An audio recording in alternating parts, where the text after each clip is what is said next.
नमस्कार दोस्तों, मैं पारुल चौहान स्वागत करती हूँ आपका आपके सेशन में। कैसे हैं आप लोग? उम्मीद करती हूँ सभी लोग अच्छे होंगे, अच्छे से अपनी पढ़ाई कर रहे होंगे और आपका रिवीजन भी अच्छा चल रहा होगा। आपकी पॉलिटी की कुछ क्लासेस और बाकी हैं, उसके बाद आपकी पॉलिटी को मैं एंड कर दूंगी। अभी आपका हाई कोर्ट चल रहा है, इसके बाद मैं आपको इलेक्शन कमीशन पढ़ाऊंगी। इलेक्शन कमीशन पढ़ाने के बाद फिर मैं आपको जो है यूपीएससी एंड एसपीएससी पढ़ाऊंगी और आपका जो है क्या कहते हैं हाई कोर्ट के बाद सबऑर्डिनेट कोर्ट और आपका कैग, ये सारे आपके चैप्टर बचे हैं। इसके बाद आपकी जो है क्लासेस खत्म हो जाएंगी, आपका सिलेबस अकॉर्डिंग टू मी आपका सिलेबस कंप्लीट हो जाएगा। फिर आपको बस प्रीवियस ईयर क्वेश्चंस लगाने हैं, प्रॉब्लम आने पर ग्रुप में अपनी चीजों को डिस्कस करना है, क्वेश्चंस पूछने हैं। आप सभी को नमस्ते, राधे राधे प्यारे प्यारे बच्चों, कैसे हैं आप? स्टार्ट करती हूँ क्लास को। लास्ट क्लास का एक बार मैं आपको बता देती हूँ कि मैंने क्लास का एंड कहाँ किया था।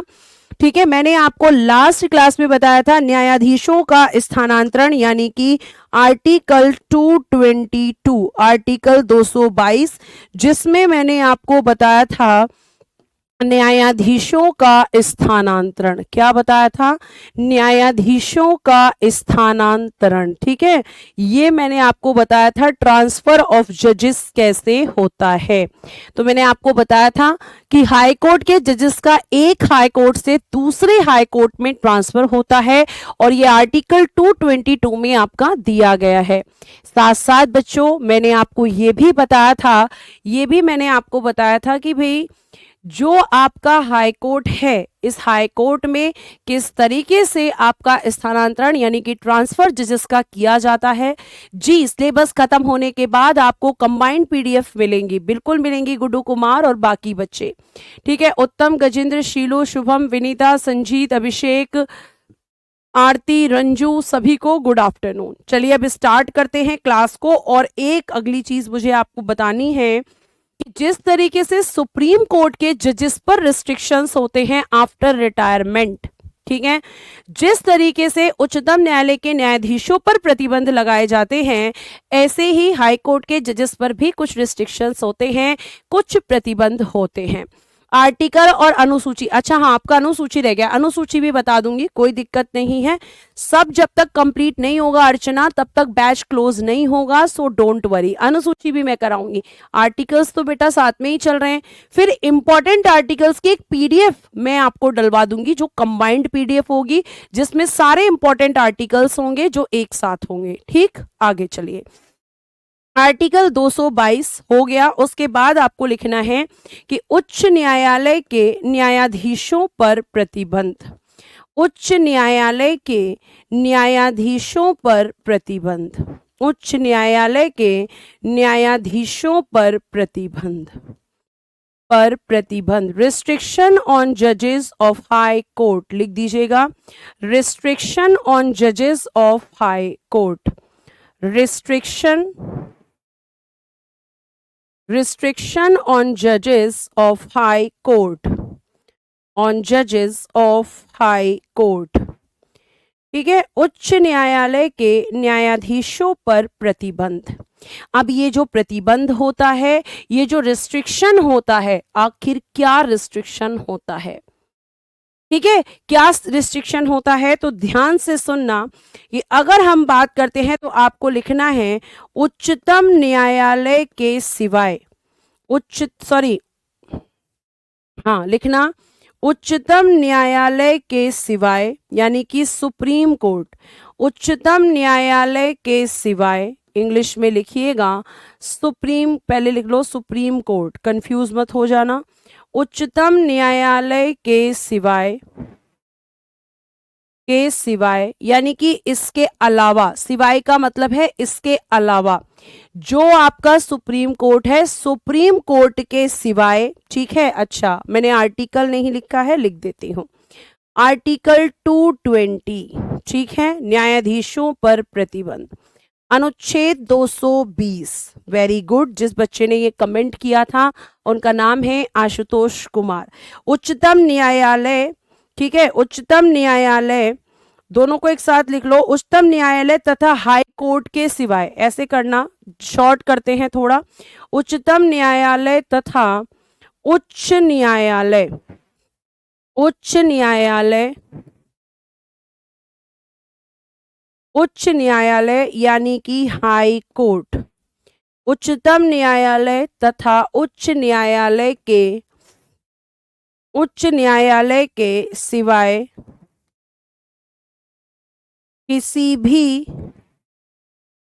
किसी भी कोर्ट या प्राधिकारी, किसी भी न्यायालय, पहले हिंदी में लिखिएगा, किसी भी न्यायालय यानी कोर्ट या और प्राधिकारी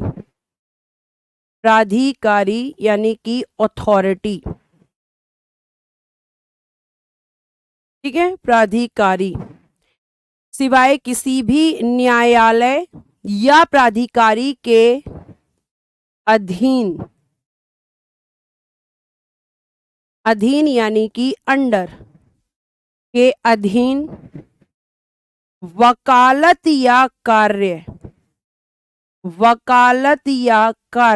प्लेड और एक्ट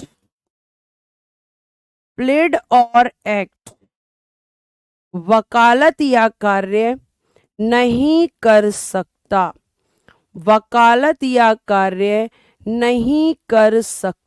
आपको ध्यान रखना है। अब अगर मैं आपसे ये बोलूं कि इसका मतलब ये है कि हाई कोर्ट में, क्या किसी भी हाई कोर्ट में, तो ध्यान से सुनना, जिस हाई कोर्ट में वो काम कर चुका है उन हाई कोर्ट्स में भी काम नहीं करेगा, उनके अलावा जो हाई कोर्ट्स हैं।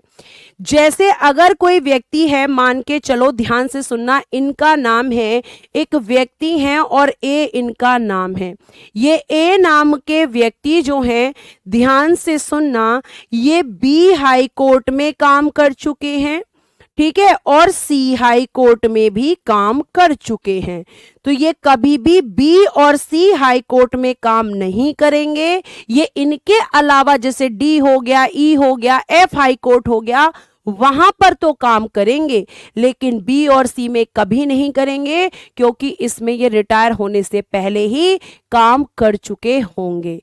तो आपके हाई कोर्ट के जजेस को सुप्रीम कोर्ट में फंक्शन करने का राइट है, और हाई कोर्ट में उनमें भी वो वाले हाई कोर्ट जहां पे उन्होंने काम नहीं किया हो, ठीक है। मैम इन पर भी प्रतिबंध रिटायरमेंट के बाद लगता है? जी, रिटायरमेंट के बाद ही इन पर प्रतिबंध लगता है।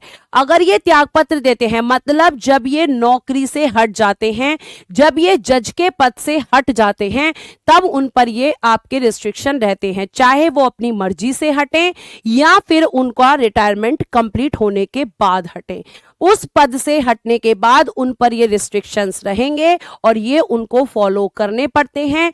क्यों फॉलो करने पड़ते हैं? क्योंकि बेटा ये जो प्रतिबंध लगाए गए हैं, ये जो रिस्ट्रिक्शंस लगाए गए हैं, ये आपको ध्यान रखने हैं कि संविधान ने इन पर लगाए हैं। और सुप्रीम कोर्ट के लिए क्या था कि वो कहीं पर भी वकालत नहीं कर सकते, ये केवल कहां वकालत कर सकते हैं? सुप्रीम कोर्ट या किसी हाई कोर्ट में, उसके अलावा ये भी कहीं काम नहीं कर सकते, ठीक, ये आपको ध्यान रखना है। न्यायाधीशों पर प्रतिबंध हो गया। अब हमें क्या जानना है? उच्च न्यायालय का क्षेत्राधिकार एवं शक्तियां। तो हेडिंग देना जरा, उच्च न्यायालय का क्षेत्राधिकार एवं शक्तियां, उच्च न्यायालय का क्षेत्राधिकार एवं शक्तियां, क्षेत्राधिकार एवं शक्तियां, प्यारे बच्चों, ये आपकी हेडिंग रहेगी, ठीक है, एवं शक्तियां। तो क्या लिखेंगे? Powers and jurisdiction, of high court, ये आपको ध्यान रखना है। उच्च न्यायालय का क्षेत्राधिकार एवं शक्तियां, powers and jurisdiction of high court, ये प्यारे बच्चों आपकी अगली हेडिंग है, यानी सुप्रीम कोर्ट की क्या क्या शक्तियां होती हैं। तो सबसे पहले आप लिखना इसकी पहली पावर, आर्टिकल 226, जो मैंने आपको सुप्रीम कोर्ट में भी बताई थी। ये क्या है? इसमें क्या है? उच्च न्यायालय द्वारा रिट जारी करके, जाओ तुम, उच्च न्यायालय द्वारा रिट जारी करके रिट जारी करके मौलिक अधिकारों की सुरक्षा की जाती है। मौलिक अधिकारों की सुरक्षा की जाती है। मौलिक अधिकारों की सुरक्षा की जाती है। ठीक है, मौलिक अधिकारों की सुरक्षा की जाती है। तो प्यारे बच्चे, आपको ये बात ध्यान रखना है कि protection of fundamental rights by the high court क्या किसके थ्रू किया जाता है? आर्टिकल 226। ठीक है, सुरक्षा की जाती है, यानी कि फंडामेंटल राइट्स को प्रोटेक्ट करने का अधिकार हाई कोर्ट को दिया गया है। उसके बाद अगर हम बात करें तो इसके पास क्या होता है? इसके पास दूसरा क्षेत्राधिकार है और उसको हम कहते हैं अपीलीय क्षेत्राधिकार। अपीलीय क्षेत्राधिकार, जिसे हम कहेंगे एपीलेट जुरिस्डिक्शन, जिसे हम कहेंगे एपीलेट जुरिस्डिक्शन, एपीलेट जुरिस्डिक्शन, अपीलीय क्षेत्राधिकार। जैसे सुप्रीम कोर्ट में तो हाई कोर्ट के अगेंस्ट अपील जाती हैं, तो मैम इसमें किसके अगेंस्ट अपील की जाती है? इसमें किसके अगेंस्ट अपील की जाती है? शशिकांत जी, आगे पीछे मैंने क्या लिखवा दिया है बताइए। आज की क्लास में कोई भी ऐसा पॉइंट बता दीजिए, या पहले उससे क्लास में कोई ऐसा पॉइंट बता दीजिए जो मैंने आगे पीछे लिखवाया हो। आपने कमेंट किया है तो फिर मुझे बताइए कि मैंने क्या आगे पीछे लिखवाया। अगर आप आर्टिकल्स की बात कर रहे हैं तो आर्टिकल्स पढ़ाते समय आगे पीछे होते हैं, क्योंकि क्रम से चीजों को बताना होता है, और कई बार जो आर्टिकल्स हैं वो क्रम से नहीं लिखे हुए हैं।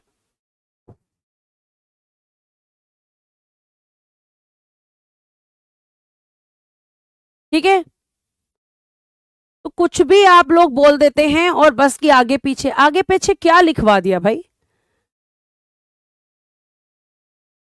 तो अपीलीय क्षेत्राधिकार, इसीलिए मैं कमेंट्स नहीं लेती। ठीक, चलिए आगे सुनिए। अगर कोई चीज नहीं समझ में आ रही है तो प्लीज आप पूछ लीजिए, क्योंकि लिखने का तरीका सबका अलग होता है। जो आपके हैंड रिटन नोट्स होंगे वो किसी और ने लिखे हैं, जो बोर्ड पे पढ़ा रही हूं वो मैं लिख रही हूं, जो आप लिखेंगे वो आप करेंगे, है ना। आप शशिकांत जी, मुझे पता था कि आप आर्टिकल्स की ही बात कर रहे हैं, तो आर्टिकल्स आगे पीछे होंगे, क्योंकि जो चीज शक्तियों में है वो मुझे शक्तियों में ही बतानी पड़ेगी। जो सीक्वेंस होगा बेटा वही लिखवाना पड़ता है, और उस वजह से आर्टिकल्स आगे पीछे हो जाते हैं। ठीक है, चलिए अब ये किसकी अपील एक्सेप्ट करता है? तो अपीलीय क्षेत्राधिकार में दिखना, ठीक है, लिखिएगा अपने अधीनस्थ। अब इसके अधीनस्थ कौन होंगे? तो डिस्ट्रिक्ट कोर्ट्स, सेशन कोर्ट्स, अपने अधीनस्थ। ठीक है, अपने अधीनस्थ न्यायालयों के निर्णयों, अपने अधीनस्थ न्यायालयों यानी कि सबऑर्डिनेट कोर्ट्स,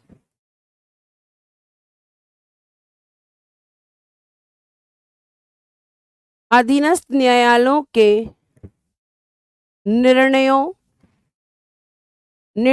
यानी कि डिसीजंस या जजमेंट कहते हैं। कोर्ट जो देता है निर्णय उसको हम जजमेंट कहते हैं, जजमेंट्स, निर्णयों, जजमेंट्स, ठीक है, के निर्णयों की अपीलें यानी कि अपील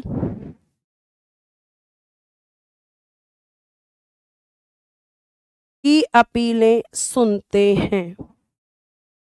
ठीक है, जो भी सबऑर्डिनेट कोर्ट्स होते हैं उनके अगेंस्ट अपील कहां जाएगी? ध्यान रखिएगा, हाई कोर्ट्स में जाएगी। हाई कोर्ट सुनते हैं, जिसमें दीवानी फौजदारी, ध्यान से सुनना, किस किस की अपीलें सुनते हैं? जिसमें दीवानी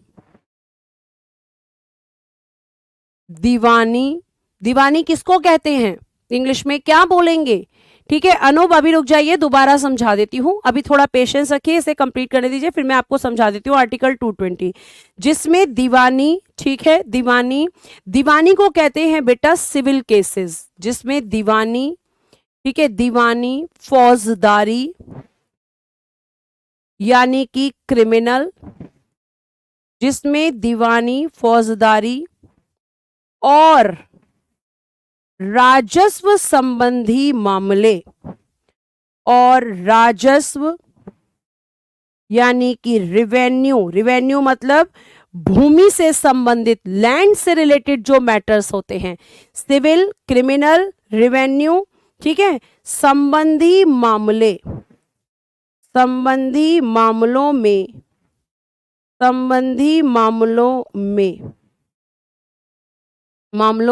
यानी कि मैटर्स, संबंधी मामलों में अपील सुनते हैं।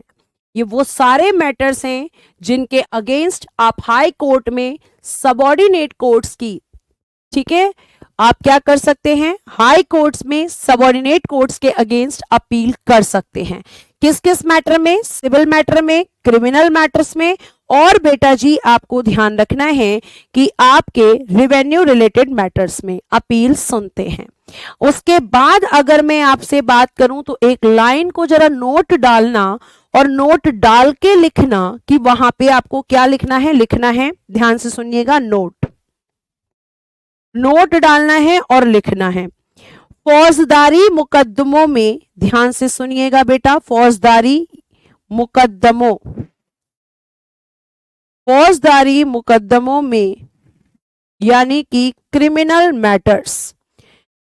मैटर्स का मतलब होता है किसी का सर फोड़ना, किसी की हत्या करना, किसी के साथ मारपीट करना, चोरी करना, ये सब फौजदारी मुकदमों में आता है।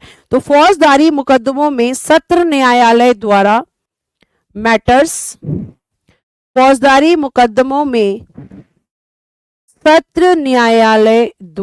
सत्र न्यायालय यानी कि सेशन कोर्ट, सत्र न्यायालय द्वारा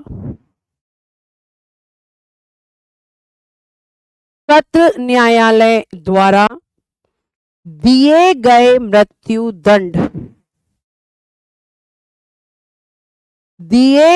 मृत्युदंड के आदेश पर, इंग्लिश में डेथ ऑफ सेंटेंस, दिए गए आदेश, मृत्युदंड, एक मिनट, फौजदारी मुकदमों में सत्र न्यायालय द्वारा दिए गए मृत्युदंड के आदेश यानी कि ऑर्डर के आदेश पर उच्च न्यायालय यानी हाई कोर्ट, उच्च न्यायालय की पुष्टि आवश्यक है, उच्च न्यायालय की पुष्टि आवश्यक है, आवश्यक यानी कि कंपलसरी, समझाती हूं अभी, कंपलसरी आवश्यक है। यानी ये कहना चाहता है कि अगर किसी भी क्रिमिनल केस में, किसी भी क्रिमिनल मैटर में सेशन कोर्ट किसी को भी, अगर सेशन कोर्ट किसी को भी प्यारे बच्चे मृत्युदंड देता है, फांसी की सजा दे देता है, तो सेशन कोर्ट के उस डिसीजन को जब तक हाई कोर्ट परमिट नहीं करेगा, जब तक हाई कोर्ट अनुमति नहीं देगा, तब तक किसी को भी डेथ ऑफ सेंटेंस नहीं दिया जा सकता। यानी डेथ ऑफ सेंटेंस अगर इसने किसी केस में दिया है तो पहले हाई कोर्ट ये कहेगा कि यस ये सही डिसीजन है, तब किसी को डेथ ऑफ सेंटेंस दिया जाएगा, अदरवाइज नहीं दिया जाएगा। इसलिए मैंने आपको ये लिखवाया है। एक बच्चा बार बार कह रहा है कि आर्टिकल 220 हमें समझ नहीं आया। आर्टिकल 220 में कुछ भी नहीं है, सीधा रिस्ट्रिक्शन है जजिस पर कि जब आप इस पद से हट जाएंगे तो इस पद पर आपको इस पद से हटने के बाद क्या नहीं करना है। तो ये कह रहा है कि आप सुप्रीम कोर्ट या हाई कोर्ट्स में काम कर सकते हो, लेकिन इनके अलावा अगर आप सोचो कि मैं कोई जॉब कर लूं, कोई गवर्नमेंट जॉब में चला जाऊं, या किसी अधिकारी के अंडर में काम कर लूं, या फिर किसी डिस्ट्रिक्ट कोर्ट में काम कर लूं, तो आप ऐसा नहीं कर सकते। आप ऐसा नहीं कर सकते। आपको केवल दो ही जगह परमिशन है, सुप्रीम कोर्ट और हाई कोर्ट में, और हाई कोर्ट भी वो वाले जिनमें आपने काम नहीं किया है। जिनमें आप काम कर चुके हैं उन हाई कोर्ट्स में भी आपको काम करने की परमिशन नहीं है। सिर्फ ये आर्टिकल 220 कह रहा है। एक बच्चा कह रहा है मैम आप इतना हाई लेवल क्यों पढ़ाते हो? क्योंकि बेटा हाई लेवल के क्वेश्चंस आते हैं एग्जाम में। मैं क्या कर सकती हूं जब एग्जामिनर हाई लेवल में जाकर क्वेश्चन पूछ रहा है और बच्चे जो बैठे हुए हैं वो भी कुछ इसी तरह के क्वेश्चंस मुझसे पूछते हैं, तो मैं फिर क्या ही कर सकती हूं, मुझे बता दीजिए। ठीक है, अगले आगे लिखिएगा आर्टिकल 227 जिसमें है प्रशासनिक क्षेत्राधिकार। इसको आपको डिटेल में, बहुत ज्यादा डिटेल में पढ़ने की जरूरत नहीं है। केवल इतना याद रखना है कि आपका आर्टिकल 227 में क्या है, तो मैम एडमिनिस्ट्रेटिव जुरिस्डिक्शन, प्रशासनिक क्षेत्राधिकार है कि आपका हाई कोर्ट का जो एडमिनिस्ट्रेटिव सिस्टम है वो कैसा होगा। तो एडमिनिस्ट्रेटिव जुरिस्डिक्शन ये इसके जो सबऑर्डिनेट कोर्ट्स हैं उन पे कैसे कंट्रोल करता है, क्या करता है, ये सब आर्टिकल 227 में इसके प्रशासनिक क्षेत्राधिकार में बताया गया है। ठीक है, आगे आगे देखिएगा आर्टिकल 228। ठीक है, आर्टिकल 228 हाई कोर्ट को सुप्रीम कोर्ट की तरह, ध्यान से सुनना, हाई कोर्ट को सुप्रीम कोर्ट की तरह, हाई कोर्ट को सुप्रीम कोर्ट की तरह, सुप्रीम कोर्ट की तरह कुछ मामलों को अपने पास मंगवाने का अधिकार है। अपने पास मंगवाने का अधिकार है। इसका क्या मतलब है मैम? मान लो बेटा कोई ऐसा मामला है जिस पर सुनवाई का अधिकार केवल हाई कोर्ट को है, लेकिन वो मामला गलती से आपके सबऑर्डिनेट कोर्ट में है। ठीक है, आपके अधीनस्थ न्यायालय में है, तो वो क्या करेगा, उस मैटर को अपने पास मंगवा लेगा, क्योंकि उसे ऐसा लग रहा है कि इस मामले पर डिसीजन उसी को देना चाहिए, इस मामले पर जजमेंट उसी को देना चाहिए। तो जैसे सुप्रीम कोर्ट कुछ मैटर्स को अपने पास मंगवा लेता है, ऐसे ही हाई कोर्ट भी कुछ मैटर्स को अपने पास मंगवा सकता है। ठीक है, ये आपको ध्यान रखना है। आगे चलते हैं और अगला आर्टिकल देखते हैं जिसमें हम कहेंगे, ठीक है, अब आप फिर से मत कहना कि आगे पीछे हो गया।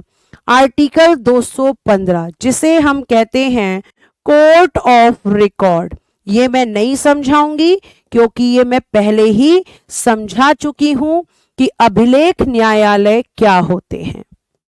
जो बच्चे रेगुलर क्लास ले रहे हैं उन्हें पता चल गया होगा लिखते ही कि हाई कोर्ट और सुप्रीम कोर्ट दो ही आपके अभिलेख न्यायालय होते हैं। ठीक है, ये दो न्यायालय होते हैं। ध्यान रखिएगा कि इनमें ये आपके क्या करते हैं, इनके डिसीजंस को रिटन फॉर्म में, इनके डिसीजंस को हम जो है एज अ रिकॉर्ड अपने पास रख लेते हैं, ताकि इन फ्यूचर कभी भी वैसा केस आए तो हम इन डिसीजंस को यूज कर सके। मैम क्या ये चुनाव लड़ सकते हैं? बिल्कुल लड़ सकते हैं हरीशचंद्र आर्या जी, बिल्कुल। ये प्रेसिडेंट बन सकते हैं, पीएम बन सकते हैं, सीएम बन सकते हैं, ये सब कर सकते हैं, क्योंकि ये तो सरकार है, सरकार के अधीन काम नहीं करेंगे, ये किसी के अंडर काम नहीं करेंगे। मतलब कोई भी अधिकारी कोई भी पोस्ट हो वो हमेशा अपने ऊपर वाली पोस्ट पे काम करने की परमिशन उसको दी जाएगी, नीचे वाली पोस्ट पे नहीं। अब आपको जैसे मैं एग्जांपल दूं कि मैं आज टीचर हूं, मैं आपको पढ़ा रही हूं, अब कल मुझे कोई कहने लगे कि आज से आपको चाय बना के सभी को सर्व करनी है, मतलब आपको किचन में काम करना है, तो क्या मैं उसको एक्सेप्ट करूंगी? नहीं करूंगी। मेरी डिग्निटी ही मुझे इस चीज की परमिशन नहीं देगी। ठीक है, आगे देखिएगा। उसके बाद आगे मैंने आपको बताया था जुडिशियल रिव्यू, ये भी मैं आपको समझा चुकी हूं। जुडिशियल रिव्यू ये सुप्रीम कोर्ट और हाई कोर्ट दोनों को है, जिसे हम कहेंगे न्यायिक पुनर्विलोकन। बेटा ध्यान रखना, पुनर्विलोकन का क्षेत्राधिकार और न्यायिक पुनर्विलोकन दोनों अलग चीजें हैं। आपको सुप्रीम कोर्ट में ही मैं पढ़ा चुकी हूं। अगला इनके पास लिखिएगा फैक्ट्स। आगे आपको लिखने हैं फैक्ट्स। चलो, दो ही फैक्ट्स हैं। पहला, भारत में किसी हाई कोर्ट की प्रथम महिला मुख्य न्यायाधीश,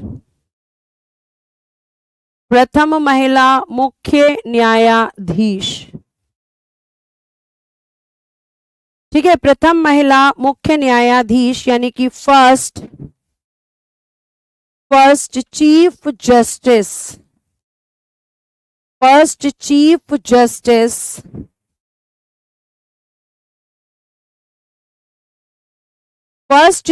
जस्टिस, ऑफ हाई कोर्ट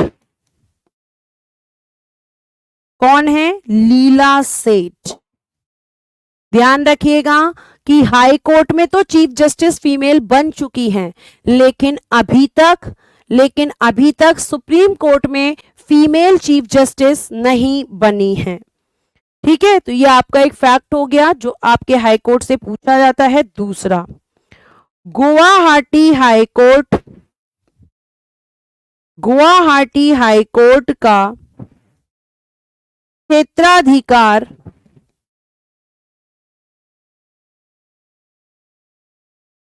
ठीक है, गुवाहाटी हाई कोर्ट का क्षेत्राधिकार सर्वाधिक यानी कि मैक्सिमम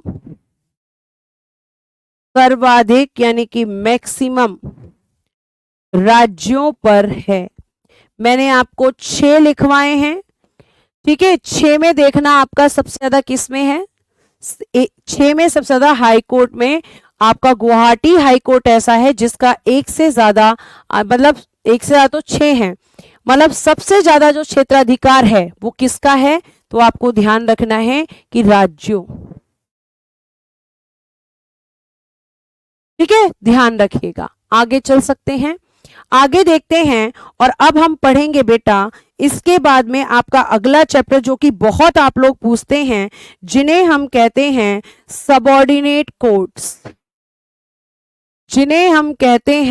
सबऑर्डिनेट कोर्ट्स।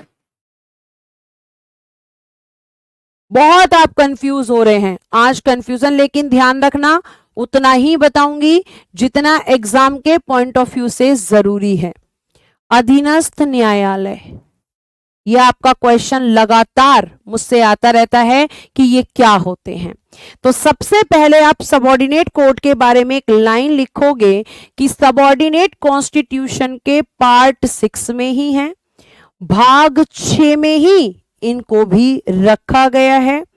और बेटा अगर हम बात करते हैं भाग के बाद आर्टिकल या हम बात करते हैं अनुच्छेद, तो आर्टिकल 233 से लेकर 237 तक इनके बारे में प्रावधान किया गया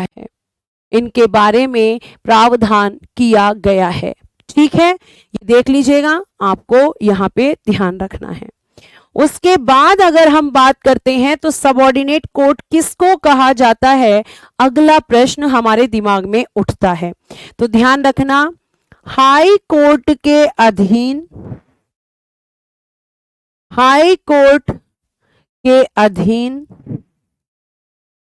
तथा उसके नियंत्रण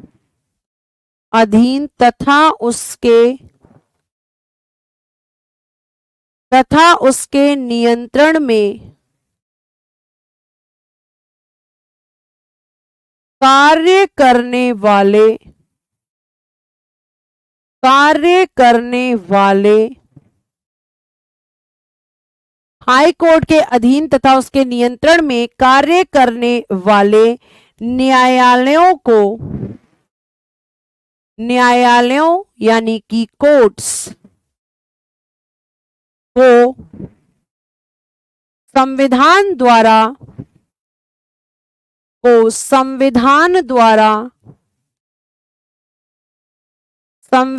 द्वारा बाय द कॉन्स्टिट्यूशन,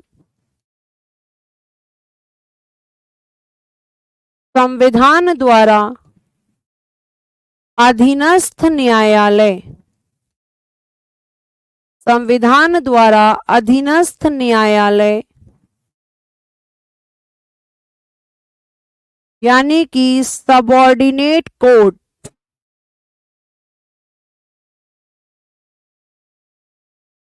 कहा गया है।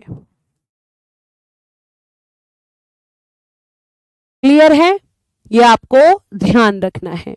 तो 233 से 237 तक आपके क्या हैं? सबऑर्डिनेट कोर्ट्स हैं।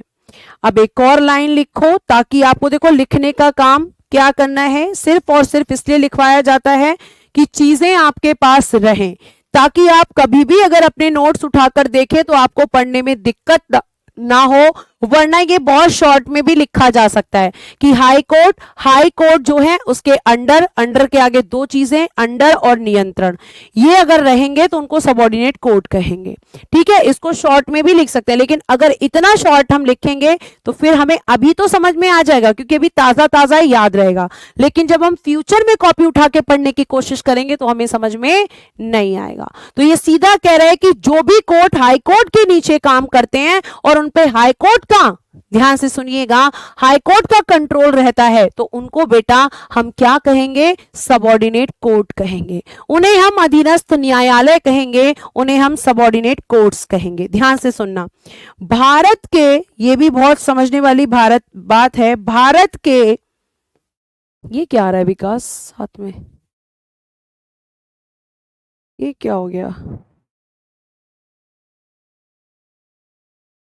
चलो, भारत के अलग अलग, भारत के अलग अलग राज्यों में अधीनस्थ न्यायालय, अधीनस्थ न्यायालय, सबऑर्डिनेट कोर्ट,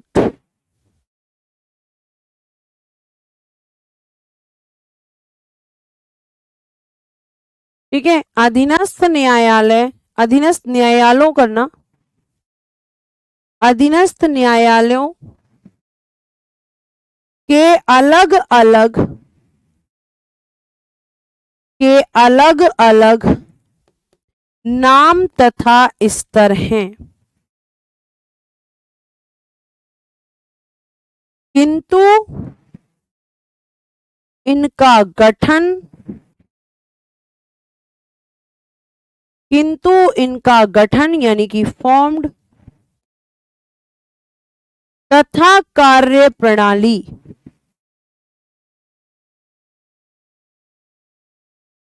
तथा कार्यप्रणाली पूरे देश में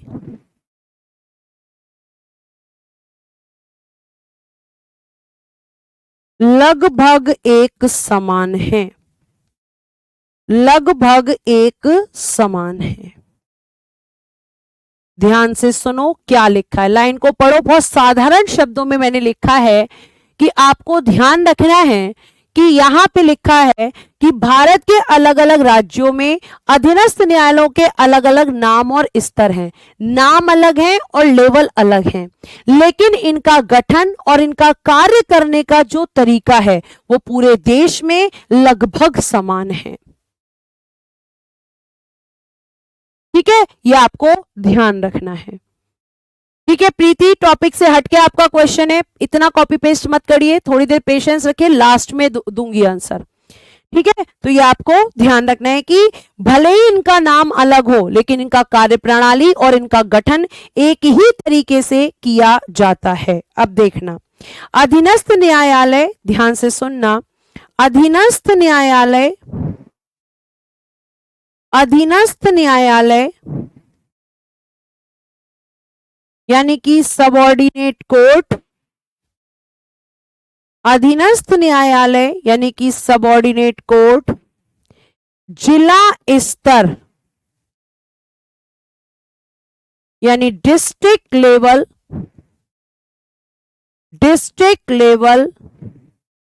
जिला स्तर का अधीनस्थ न्यायालय जिला स्तर का न्यायालय होता है, जिला स्तर का न्यायालय यानी कि कोर्ट होता है। ठीक है, अतः इसे जिला न्यायालय भी कहा जाता है। अतः इसे जिला न्यायालय, अतः इसे जिला न्यायालय यानी कि डिस्ट्रिक्ट कोर्ट,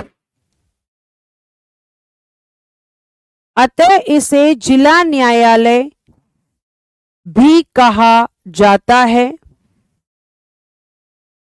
और यह जिले का कहा जाता है और यह जिले का सबसे बड़ा न्यायालय होता है, सबसे बड़ा न्यायालय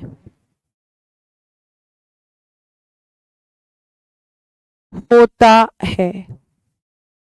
ठीक है, तो डिस्ट्रिक्ट लेवल पर आपका हाई कोर्ट पहले, आपका सुप्रीम कोर्ट, फिर हाई कोर्ट और फिर डिस्ट्रिक्ट कोर्ट, यानी जिला स्तर का सबसे बड़ा न्यायालय जिला न्यायालय के नाम से जाना जाता है, हम ऐसा कह सकते हैं।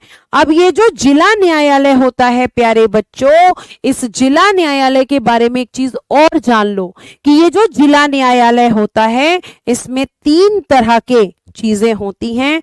जैसे जिला न्यायालय, हमने एक हेडिंग दे दी जिला न्यायालय, जिसे हम कह रहे हैं डिस्ट्रिक्ट कोर्ट,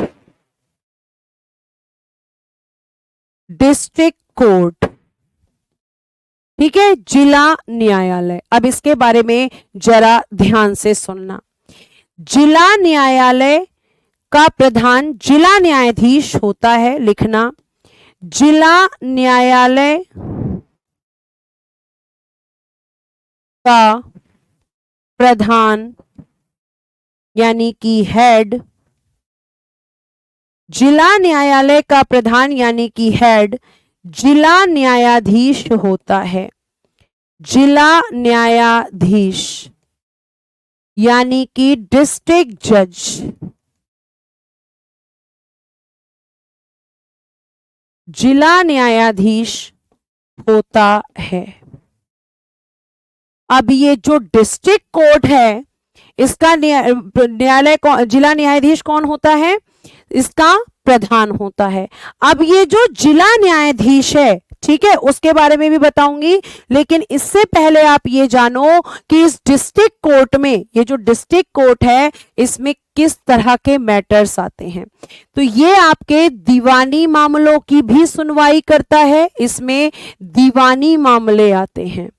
इसमें बेटा फौजदारी, 1 मिनट रुकेंगे, 1 मिनट बस।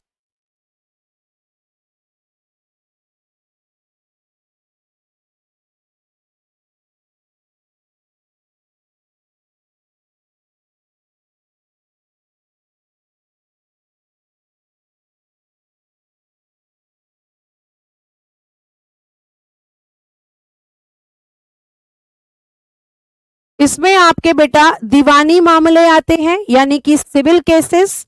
ये आपके आपराधिक मामलों पर भी सुनवाई करता है, आपराधिक मामले भी इसमें आ सकते हैं। और तीसरे मामले बेटा यहां आते हैं राजस्व संबंधी मामले। मैं इसको यहां से रफ कर दूंगी, इस तरफ लिखूंगी, तीसरे मैटर्स भी लिख लो यहां पर, जिन्हें हम कहते हैं राजस्व संबंधी मामले या राजस्व मामले। अब अगर हम इनकी इंग्लिश लिखेंगे तो लिखिएगा जरा, इसको बोलेंगे सिविल मैटर्स, सिविल मैटर्स, इनको बोलेंगे क्रिमिनल मैटर्स, ठीक है, क्रिमिनल मैटर्स, और इनको बोलेंगे रिवेन्यू मैटर्स, जो रिवेन्यू बोर्ड के अगेंस्ट आते हैं, रिवेन्यू मैटर्स। रिवेन्यू बोर्ड होते हैं अगर वहां पर कोई घपला होता है, जैसे भूमि से संबंधित मामले, भूमि को लेकर अगर कोई विवाद है तो उनसे संबंधित मामले भी डिस्ट्रिक्ट कोर्ट में आते हैं। ठीक है, ये आपको ध्यान रखना है। ठीक, आगे देखिए, अगर मैं बात करूं, इसको पूरा लिख लीजिए दोबारा से, तो जिला न्यायालय का प्रधान जिला न्यायाधीश, ठीक है, जिला न्यायाधीश यानी कि डिस्ट्रिक्ट जज, जिला न्यायाधीश यानी कि डिस्ट्रिक्ट जज, जिला न्यायाधीश डिस्ट्रिक्ट जज होता है, जिला न्यायाधीश होता है। ठीक है, आपको ध्यान रखना है। अब इस जिला न्यायाधीश की बेटा दो भूमिका होती हैं, तो बीच में लिखना जिला न्यायाधीश। अब इस जिला न्यायाधीश को कैसे समझोगे, जरा ध्यान से देखना पिक्चर को जो मैं बनाने जा रही हूं, जिसको हम लिखेंगे डिस्ट्रिक्ट जज। ये जो डिस्ट्रिक्ट जज होता है ये दो तरीके से बात करता है। देखो, जब ये डिस्ट्रिक्ट जज जब दीवानी मामलों को सुनता है, जब दीवानी मामलों को सुनता है, जब दीवानी मामलों को सुनता है, दीवानी मतलब सिविल मैटर्स, जब दीवानी मामलों को सुनता है यानी जब उनकी हियरिंग करता है, तो हम इसे क्या कहते हैं, तब हम इसे जिला जज कहते हैं, जो लिखा हुआ है डिस्ट्रिक्ट जज। और जब ये आपराधिक मामलों को सुनता है, इधर लिख रही हूं, जब आपराधिक मामलों को सुनता है, आपराधिक मामलों यानी कि क्रिमिनल मैटर्स, जब आपराधिक मामलों यानी कि क्रिमिनल मैटर्स, क्रिमिनल मैटर्स, जब आपराधिक मामलों को सुनता है,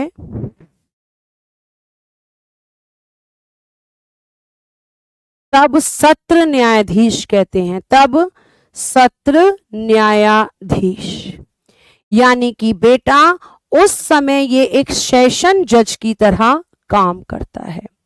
जब ये दीवानी मामलों की सुनवाई करेगा तो आप इसे डिस्ट्रिक्ट जज कहेंगे, और जब बेटा ये क्रिमिनल मैटर्स की सुनवाई करेगा तब आप इसे सेशन जज कहेंगे, यानी कि तब इसे आप सत्र न्यायाधीश कहेंगे। ये आपको ध्यान रखना है। और इन दोनों से आपको पता चला तो अब आप नीचे लिखेंगे, एक हेडिंग देंगे नीचे, मतलब सॉरी नोट लिखेंगे, इसलिए इसे इसलिए इसे इसलिए इसे जिला एवं सत्र न्यायाधीश भी कहा जाता है, इसलिए इसे जिला एवं सत्र न्यायाधीश, जिला एवं सत्र न्यायाधीश यानी कि डिस्ट्रिक्ट एंड सेशन जज, डिस्ट्रिक्ट एंड सेशन जज, इसलिए इसे जिला एवं सत्र न्यायाधीश कहा जाता है, जिला एवं सत्र न्यायाधीश कहा जाता है। ध्यान रखिएगा, ये आपके इस तरीके के मामले हैं। अब आप समझ गए होंगे कि एक ही व्यक्ति की दो भूमिकाएं होती हैं। मैंने जज की जगह जगह लिख दिया है, कहां पे, अच्छा जल लिख दिया है, जिला जज, सॉरी जज या जिला न्यायाधीश, कुछ भी लिख सकते हो आप। ठीक है, अब बात आती है कि ये जो जिला न्यायाधीश है जो दो तरीके के काम कर रहा है, कि दीवानी मामले मतलब जब तलाक विवाह इस तरह के मामले होंगे तो ये डिस्ट्रिक्ट जज बन जाएगा, और जब हम किसी का सर फोड़ेंगे, मर्डर करेंगे, मारपीट करेंगे, चोरी करेंगे तो ये सेशन जज बन जाएगा। तो ये जो जिला न्यायाधीश होता है इसकी नियुक्ति कौन करता है और किसके कहने पर करता है, ये भी जानना जरूरी है। तो आगे देखिएगा, आप लिखेंगे जिला न्यायाधीशों की नियुक्ति। हेडिंग क्या रहेगी अगली? जिला न्यायाधीशों की नियुक्ति, क्योंकि हर जिले में होगा। जिला न्यायाधीशों की नियुक्ति, जिला न्यायाधीशों की नियुक्ति। Appointment of appointment of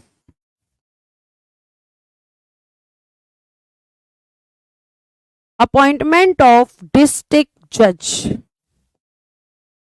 district जज। और किस आर्टिकल में है? तो आर्टिकल 233 में आपके डिस्ट्रिक्ट जज की अपॉइंटमेंट है। अब ये जो जिला न्यायाधीश है, इसकी नियुक्ति की अगर हम बात कर रहे हैं तो लिखना सारे काम, इसकी नियुक्ति, इसकी नियुक्ति, ठीक है। पदस्थापन नियुक्ति यानी कि अपॉइंटमेंट,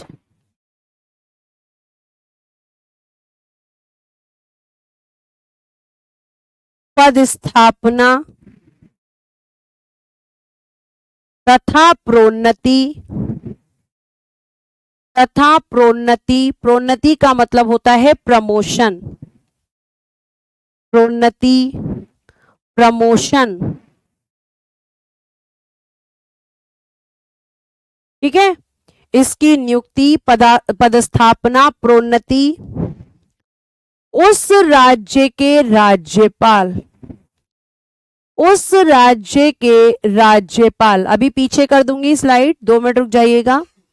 उस राज्य के राज्यपाल द्वारा उस हाई कोर्ट के द्वारा, उस राज्य के हाई कोर्ट के, उस राज्य के उच्च न्यायालय यानी हाई कोर्ट, ठीक है, उस राज्य के राज्यपाल द्वारा उस राज्य के उच्च न्यायालय से परामर्श के पश्चात, से परामर्श यानी कि कंसल्ट के पश्चात,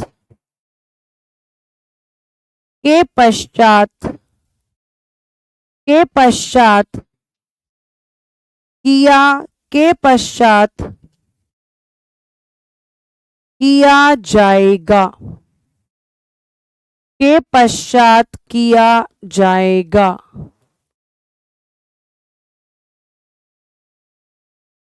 ठीक है, चाहे कुछ भी हो, सब कौन करेगा? राज्यपाल।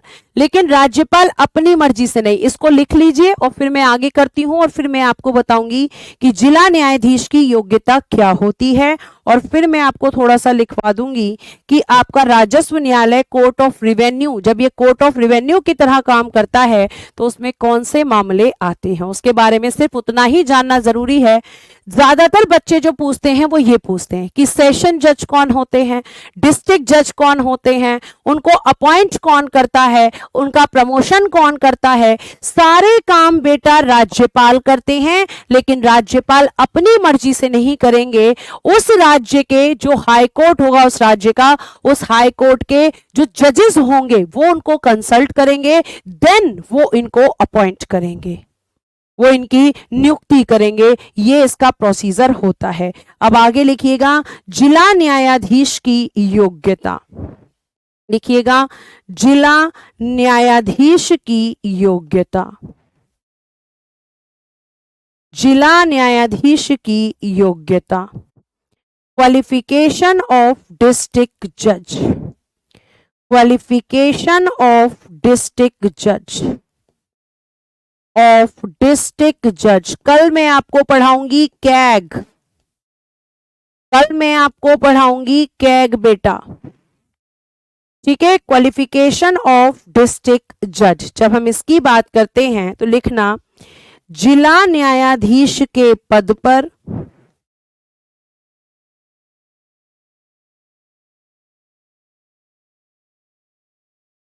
तभी नियुक्ति की जाएगी,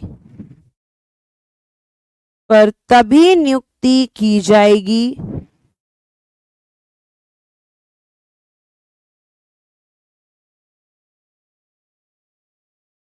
जब वह संघ यानी कि यूनियन, जब वह संघ या राज्य यानी कि स्टेट, जब वह संघ या राज्य की न्यायिक सेवा में, जब वह संघ या राज्य की न्यायिक सेवा में हो, कि न्यायिक सेवा यानी कि किसी जुडिशियल सर्विस में लगा हुआ हो, जुडिशियल सर्विस, ठीक है, चाहे संघ सरकार के लिए कर रहा हो चाहे आपके राज्य सरकार के लिए सेवा में हो, ठीक है, या तो ये होना चाहिए। और अगर ये नहीं है और या तो क्या होना चाहिए? तो दूसरा बोला गया है 7 वर्ष तक अधिवक्ता के रूप में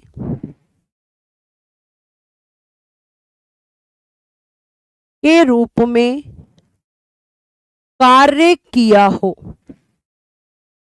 7 वर्ष तक अधिवक्ता के रूप में कार्य किया हो, या और कोई चॉइस है तो देखना, 7 वर्ष तक अधिवक्ता के रूप में कार्य किया हो और इसी के आगे लिख लेना, और ऐसे लिखना, कार्य किया हो के रूप में कार्य किया हो और उसकी नियुक्ति की सिफारिश, यानी कि रिकमेंडेशन, नियुक्ति की सिफारिश, रिकमेंडेशन ऑफ अपॉइंटमेंट, इंग्लिश में भी लिख रही हूं इसको, मैं यहीं पे लिख दे रही हूं, recommendation of appointment,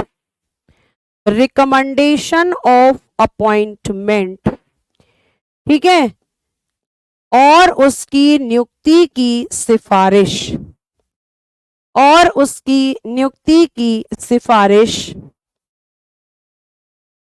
high court ने की हो, यानी कि 2 ऑप्शन होते हैं। पहला, आपने संघ या राज्य सरकार के पद पर, मतलब तभी वो जिला न्यायाधीश के पद पर हो सकता है जब उसने संघ या राज्य सरकार में किसी भी सरकार में न्यायिक सेवा में कार्य किया हो, किसी भी जगह ऐसा काम किया हो जो एक एडवोकेट करता है, जो एक अधिवक्ता करता है। अगर ये नहीं कर रखा है तो फिर उसके अलावा उसने 7 वर्ष तक कम से कम अधिवक्ता यानी कि एडवोकेट के रूप में कार्य किया हो, और केवल इतना इनफ नहीं है कि काम ही किया हो, यह भी आपको करना होगा कि जब वो अधिवक्ता है तो उसकी सिफारिश खुद हाई कोर्ट ने कही हो राज्यपाल से कि इस व्यक्ति को नियुक्त कर दो, तब यहां पर होगा। ठीक है, ये आपको ध्यान रखना है। उसके बाद आगे की तरफ हम चलते हैं और मैं लास्ट लाइन लिखूंगी इस चैप्टर की, जो है लिखिएगा राजस्व न्यायालय। इसको खत्म कर देती हूं, राजस्व न्यायालय यानी कि रिवेन्यू कोर्ट या court of revenue, court of revenue. इसमें क्या होता है तो लिख लीजिएगा ताकि आपको याद रहे। इसमें राजस्व न्यायालय में भू राजस्व संबंधी विवादों का निपटारा, भू राजस्व संबंधी विवादों का निपटारा करता है। ये होता है बेटा कोर्ट ऑफ रिवेन्यू। ये आपका आज खत्म, कल का चैप्टर आज ही मैं बता दे रही हूं। कल का चैप्टर होगा आपका CAG, comptroller and auditor general of India. अभी एक बच्ची ने पेंशन पूछा था, मैं भूल गई उसने क्या पूछा था। पेंशन के बारे में सिर्फ इतना याद रखो कि पेंशन जो लास्ट सैलरी किसी भी व्यक्ति की होती है उसी को उस जो लास्ट सैलरी है, मान लो लास्ट सैलरी किसी की 1 लाख है तो 1 लाख का 50% पेंशन मिल जाएगा। समझाइए, समझाने का मतलब यहां पे ये अभी तक जो मैंने लिखा वो ये लिखा कि जो आपके सबऑर्डिनेट कोर्ट के जो जज, डिस्ट्रिक्ट जज होते हैं, उनकी क्वालिफिकेशन में ये डिमांड की जाती है कि कम से कम उसने या तो वह राज्य या संघ राज्य की न्यायिक सेवा में हो, मतलब कॉन्टिन्यूसली काम कर रहा हो। न्यायिक सेवा का मतलब होता है ऐसा काम हो जो एक एडवोकेट की तरह किया जाता है। मान लो उनका कंसल्टिंग ऑफिसर हो, कुछ भी हो, पर जुडिशियल सर्विस में हो। अगर ये नहीं है तो उसने कम से कम 7 वर्ष तक एज अ एडवोकेट काम किया हो, और केवल काम करना इनफ नहीं है, उसके अलावा उस राज्य के हाई कोर्ट ने उसकी सिफारिश की, उसके नाम की सिफारिश की हो कि भैया यहां पर इसको अपॉइंट कर दो, तो गवर्नर अपॉइंट करेगा। तो ये क्वालिफिकेशंस हैं। अब आते हैं रिवेन्यू कोर्ट पर। तो मैंने आपको बताया कि जो जिला न्यायालय होता है ये 3 तरह के मामलों की सुनवाई करता है, जिसमें दीवानी मामले, आपराधिक मामले और राजस्व मामले होते हैं। तो तीनों मामलों की ये सुनवाई करता है। राजस्व मामलों में मैंने अभी बताया कि भू राजस्व संबंधी मामलों का निपटारा किया जाता है। ये किसके खिलाफ आते हैं मैम? तो रिवेन्यू बोर्ड यानी कि जो राजस्व बोर्ड होता है उसके खिलाफ यहां पर आते हैं। ये आपको ध्यान रखना है। इतना इनफ है, इससे ज्यादा ना एग्जामिनर पूछेगा और ना इससे ज्यादा आएगा। ठीक है, तो आज के लिए thank you so much, bye bye, take care and good day everyone.